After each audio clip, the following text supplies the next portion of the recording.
Hey everybody, John Ramdeen and Robin Black looking ahead to UFC 210 going down in Buffalo, New York. The main event, it's a good one. The UFC Light Heavyweight Championship of the World on the line. DC, Daniel Cormier looking to do what he already did by beating Anthony Rumble Johnson. But the global word is, this is a better, more refined, more focused, tougher, younger. I don't know, younger.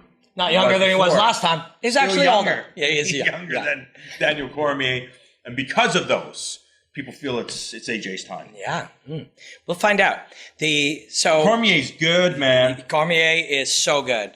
And it pains me to think that in 5 years, people won't remember how good Daniel Cormier was. I think they will. I hope they will.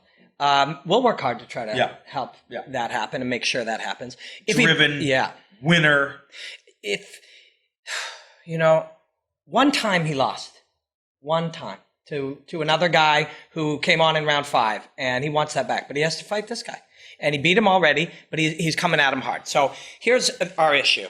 However we want to imagine this, whether we're graphs or charts or whatever, if we got Dan here, and we got AJ there based on the last one, AJ's getting better. There's also the issue that at 39, what if Dan is not quite able to get as much out of his engine? He just can't rev it as hard, or it's not there. Things that he expects to be there, physical, psychological, chemical things that he expects to be present when he needs them aren't actually there this time. That can happen. This fight is going to be very, very, very difficult to predict how it will go. We got a lot of information in the last one, but they're different fighters now. Mm-hmm. I talked to Javier Mendez. We were in Las Vegas, and he said one of the things he loves about Daniel Cormier, and of course I'm paraphrasing, is that you do not have to push this guy because of his championship mentality. That he literally is, again, the first guy in and the last guy to leave, and he just absorbs information, and he does the necessary things to ensure. So that means even though he's got the wrestler's mentality of grinding through, he can evolve. And he has to do the things that he has to do to make sure he is right on game day. It's true. And so a couple of things. Let's just really contextualize what Javier told you. So if he's the very first guy in, the last guy out, works the hardest, does the extra, visibly does more than everyone else, that isn't like us. That's like a room full of the greatest of the greatest of the greatest. Right. Do you know what I mean?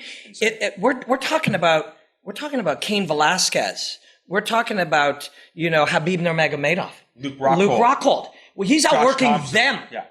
Do you know what I mean? He's not outworking Mark, who's been working 70 hours this week, or you, or I, or Aaron, or those of us at home. He's outworking the hardest workers of the hardest workers of the hardest workers who've achieved the highest level by outworking everybody, and he's outworking them. Bonkers.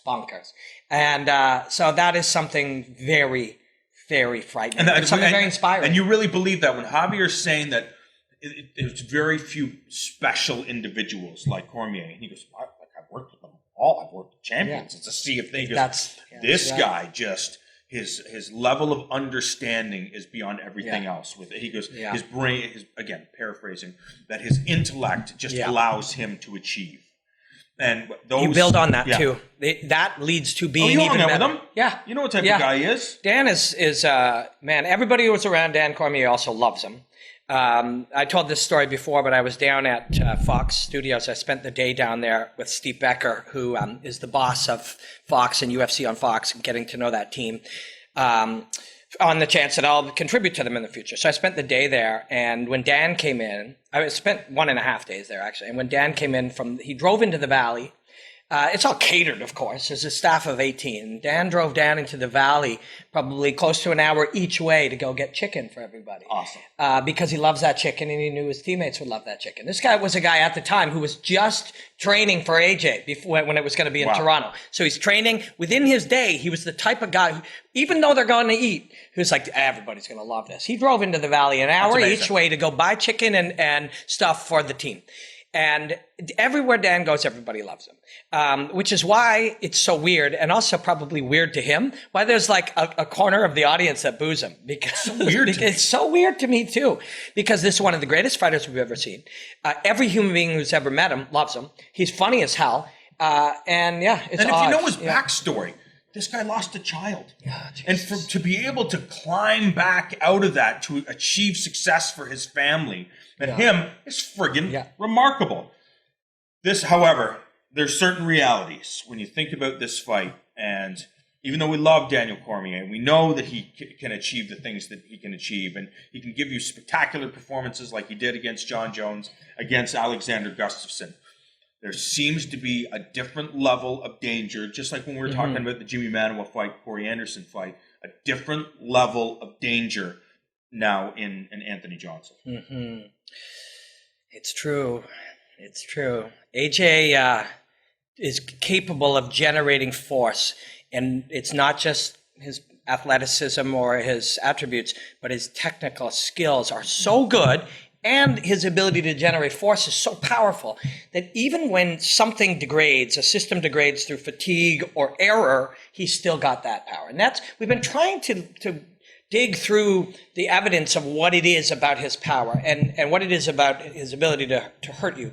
And it is the combination of the efficiency of his engine, the efficiency with which he expresses combat, but it's also his athletic platforms, all of it. It's all these layers to where he's got such an excess of power that even when there's something not quite right, he still can hurt you. But you also see against, was it Big Nog? Your guy? Little Nog. Little Nog. Oh, yeah, it was Little Nog, right. Although AJ did fight at heavyweight. Against Little Nog, he's got him hurt against the cage. If you go back and watch it on Fight Pass, he's got him hurt and he digs. And then there's this one moment where the technical skill just adjusts. He just calibrates the weaponry a little bit, and then it's that slick one. And then he disintegrates him. It's wild, but it's real, and it's technical, and it's creative, and it's skillful. And I take a weird offense sometimes when there's an implication that he just has some natural gift. It's hard work and skill. It has to be the combination of the two. Mm-hmm. It has to be that he has this, but when you refine it, it becomes one of the most deadly forces in the game. It's unreal. He really is something special, and that's why we have to see this fight. You know, Dan is clued in on him trying to stab him mentally. And it undermine his confidence and undermine his ability to perform. And I'm not sure that I think that's the best strategy, because what he's doing is reminding AJ to work on that and to ready that and to sturdy that and how much of his performance, his ability to win this fight is based on his ability to perform well. So he's reminding AJ constantly that this is something that he can build and work on. And so I don't love that idea. But what if you're Cormier and you want the best guy? You're the winner. Can you imagine? I'm trying to draw out the best version of him so that people, no matter what they say, I'm going to have beaten the best version of Anthony Johnson. If that's true, and it very well could be, that is a very inspiring concept, because winning is the goal. But what if that's not actually the goal? Mm-hmm. Winning is something that happens from your goal of being the greatest and beating Gunnar the greatest. Nelson. That's his goal. It's really unreal. Same with Connor. The goal is to be the best version of whatever you can be. And that seems to be, like Rory, for example. Rory McDonald, his goal was to be undefeated. Your goals change. Yeah. Your goals say, wait, that's not what the actual goal is. The goal is to be the greatest, to self-actualize, to become your potentialities. That's scary. If there's still more potential for even further greatness from Cormier and AJ, wow. I can't believe it. There is another fight, but maybe we should circle back to that one on another day. I guess we'll have to.